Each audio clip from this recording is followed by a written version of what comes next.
காடு அப்படி ஒரு அழகான காடு அது.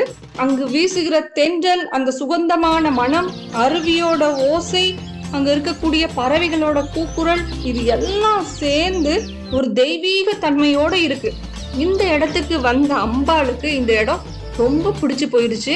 அதனால இந்த இடத்துல கொஞ்சம் ஓய்வெடுக்கலாம் அப்படின்னு சொல்லி அங்க இருக்கக்கூடிய ஒரு பெரிய வேங்கை மரத்துக்கு அடியில அம்பாள் கொஞ்ச நேரம் ஓய்வெடுக்க அமர்றாங்க.